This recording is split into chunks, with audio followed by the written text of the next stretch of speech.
OYO ने की आगरा में होटल संचालकों से जालसाजी। इकरारनामे के मुताबिक नहीं दे रही है ओयो होटल में सुविधाएं।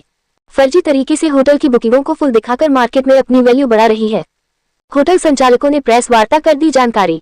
आगरा में सुल्तानगंज की पुलिया के पास टाउन हाउस ओक होटल बीबी ग्रैंड में ओयो कंपनी द्वारा संचालित है, जिसमें ओयो कंपनी द्वारा होटल संचालक पर अवैधानिक कार्रवाई करने के उपरांत संचालक के अखबार पत्रों के माध्यम से संचालकों की छवि को धूमिल करने की कोशिश की और ओयो कंपनी द्वारा जालसाजी के संबंध में जिसके संबंध में शहीद स्मारक पर प्रेस कॉन्फ्रेंस का आयोजन किया गया, जिसमें होटल के संचालक शुभम कुमार उपाध्याय ऑपरेशन हेड ने मीडिया कर्मियों को बताया कि ओयो कंपनी द्वारा संचालित होटल में सुविधाएं के नाम कैसे ग्राहकों को गुमराह किया जा रहा है। ओयो कंपनी के द्वारा होटल संचालक से होटलों को लीज पर लेकर उनका संचालन स्वयं कर रही है और संचालकों को इसके एवज के 5 साल का इकरारनामा कराया है कि होटल में जितनी भी सुविधाएं हैं वह ओयो कंपनी देगी।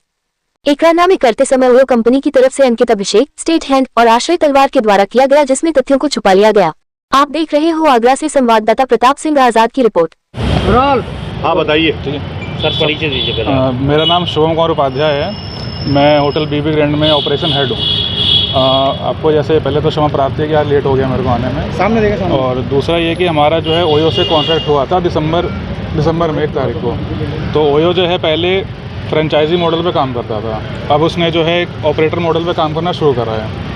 और उसका अब फ्रेंचाइजी में क्या होता था, पहले कोई भी अपना होटल ओयो को देता था, वो 30% कमीशन लेते थे, बट उसमें क्या था वो ढंग से बिज़नेस नहीं कर पा रहे थे। वो तो सीज़न के टाइम में आप देखते थे उनके रेट्स बड़े कम होते थे, तो कोई भी जो है होटल संचालक अपना होटल बंद कर दिया कि भाई हमको आपसे नहीं चलाना है। अब इनको सेबी में भी जाना है, शेयर मार्केट में लिस्ट होना है, तो सेबी का भी ये है कि आप पे बिज़नेस तो ज़्यादा है नहीं, तो इन्होंने फिर ऑपरेटर मॉडल में आना इन्होंने शुरू किया।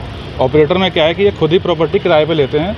अब इनको प्रॉपर्टीज़ चलाने का तो एक्सपीरियंस तो है नहीं, तो ये फिर एक्सपीरियंस लोगों को हायर करते हैं कि प्रॉपर्टी को रन करें, जिससे बिज़नेस बढ़े हमारा। तो इन्होंने इस मॉडल पे काम करना शुरू करा। तो हमको इन्होंने दिसंबर में हमको अप्रोच किया कि आप हमारी प्रॉपर्टी ये होटल बीबी ग्रैंड है कमला नगर में, आप इसको चलाइए, और एक नॉर्मल एक फ़ीस रखी उन्होंने चलाने की। बाकी प्रॉपर्टी का किराया वही देंगे, लेकिन कोई भी चीज़ जब आप किराए पे लेते हो, किराए पे किसी को देते हैं, तो वो प्रॉपर्टी पूरी ठीक होनी चाहिए, कोई भी चीज़ छुपाई नहीं जानी चाहिए एज़ पर एग्रीमेंट में भी। तो उन्होंने हमसे बहुत सारे सीरियस फैक्ट छुपाए गए हमसे, और हमारे ऊपर एक लोड डाल दे कि आप इसको प्रॉपर्टी को चलाओ। उन्होंने बहुत एडवांस बुकिंग खुद ही एक्सेप्ट कर रखी थी। तो जैसे प्रॉपर्टी में बहुत सारे इश्यूज़ थे, कुछ बॉयलर इशू था, बहुत सारे इसमें लाखों खर्चे होने थे, तो कंपनी जो है साइलेंट हो गई।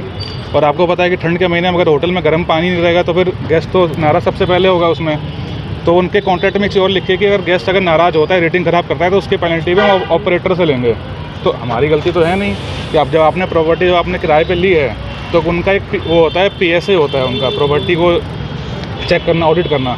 तो उन्होंने ऑडिट ही पहले ठीक से नहीं करा ना, उन्होंने कोई ऑडिट रिपोर्ट रखी सामने हमारे। तो वो हमारे ऊपर लाद दी कि हम रेगुलर बेस पे उनको मेल करते रहे कि आप इसको ठीक कराइए, कोई एक्शन लीजिए, हमको नुकसान हो रहा है। वो कुछ नहीं, उन्होंने सुनना ही बंद कर दिया। फिर स्टार्टिंग में उन्होंने हमसे 2.5 लाख रुपये का डिपॉजिट लिया कंपनी ने at the time of agreement, और सिक्योरिटी के तौर पे 4,80,000 का एक चेक लिया और एक 50,000 का चेक लिया। जो ऑपरेटर हैं मेरे भैया आशीष शर्मा, उनके नाम पे एग्रीमेंट किया गया। उसके बाद प्रॉपर्टी हमने दिसंबर में जैसे जैसे उसको चलाई। फिर एक इनका एक होता है डिजिटल ऑडिट, जो एक फेक रेवेन्यू करते हैं उससे। मैंने इस चीज़ को सेबी को भी चिट्ठी लिखी हुई है कि इस चीज़ की जांच करें, नहीं तो आने वाले टाइमों में अगर ये फेक रेवेन्यू बढ़ता रहेगा तो पब्लिक में गलत रेवेन्यू जाएगा, जिससे शेयर मार्केट में आने वाले टाइम में लोगों को बहुत लॉस हो सकता है। या तो इसका प्रॉपर ऑडिट हो। तो मैं आपको डिजिटल ऑडिट बताता हूँ क्या होता है। डिजिटल ऑडिट का ये है कि जैसे अभी आप बीबी ग्रैंड आए होंगे, लेकिन आपने नाम देखा होगा ओयो नाम रखता है टाउन हाउस ओक सुल्तानगंज पुलिया करके। तो जब बुक करके आएंगे आपको नाम ही नहीं दिखेगा बाहर क्या है, वो बोर्ड लगाने की जिम्मेदारी भी ओयो की है। तो अगर कोई आदमी बुक करके आया, उसको होटल नहीं मिला, वो वहाँ से चला गया, तो लोकेशन ओयो कैप्चर कर लेता है। फिर वो ये मानता है कि वो आदमी वहाँ पे रह के गया है, इसका मतलब उसने पैसे भी दिए होंगे और हमारे ऊपर रिकवरी बढ़ाते चले जाएँ वो धीरे धीरे।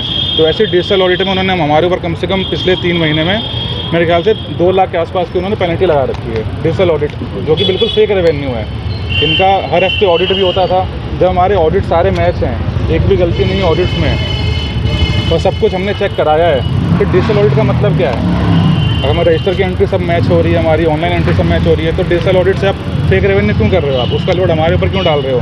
और आने वाले टाइम में जनता को भी लोड पड़ेगा इसका, जो इनका IPO में जो इनको पैसा लगाएगा बाद में जाके।